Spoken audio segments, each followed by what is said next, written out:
tentunya dengan berdasarkan inflasi ditambah growth rate GDP. Oke? Oke, berdasarkan inflasi dan juga ditambah growth rate GDP tentunya itu yang menjadi dasar juga untuk menetapkan upah minimum ya untuk dari keluarnya surat edaran dari Menteri Tenaga Kerja begitu. Tapi Pak kalau kita berkaca Pak Alim ya kan sudah jalan 3 tahun. Oke, Pak Alim, tapi kalau kita lihat juga berkaca pada kondisi pengusaha, khususnya mungkin di daerah-daerah yang menaikkan begitu upah minimum provinsi mereka, misalnya Yogyakarta, Jawa Timur, dan juga Jawa Tengah. Bagaimana sih kalau kita memotret kondisi para pengusaha di sana, Pak? Ya, nanti akibatnya you tahu sendirilah. Kan menghantam ekonomi, juga menghantam penghasilan buruh, juga menghantam tenaga kerja, bisa PHK kan? Kalau tidak ada suatu kestabilan. Oke. Kan pengusaha kan perlu hitung-hitungan, ya. Oke, Pak, berarti dengan tidak adanya kestabilan ya juga bisa menghantam perekonomian, khususnya mungkin membuat para pengusaha harus gulung tikar dan ternyata juga ya harus memecat atau mungkin merumahkan karyawannya dan membuat tentunya angka pengangguran juga cukup tinggi. Tapi kalau kita potret begitu untuk Mas Pion Group sendiri, untuk kondisinya tentunya saat ini seperti apa, Pak?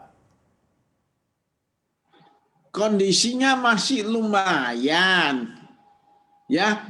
Jadi saya katakan lumayan tuh ya just past the 60, angka 60. Kalau di bawah angka 60 ya itu angka merah. Kan ujian kan angka 60 itu paling minimum. Oke, berarti bisa dikatakan kondisi Mas Pion Group juga masih cukup baik dan ya stabil bisa dikatakan di tengah pandemi. Tapi kalau kita lihat dengan adanya keputusan begitu dari 3 kepala daerah dari masing-masing provinsi dan tidak seiring sejalan dengan apa yang dikeluarkan juga Menteri Tenaga Kerja. Anda melihat solusinya harusnya seperti apa sih Pak supaya mungkin mereka satu visi, melihat satu pandangan dengan kondisi dan keadaan saat ini?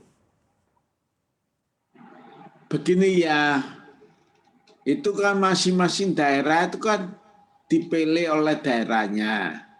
Kadang-kadang itu pejabatnya itu populis. Ada yang populis, ada yang kena tekenan. Nah, di sanalah sangat-sangat bahayanya. Oke, you pahamlah dalam hal ini.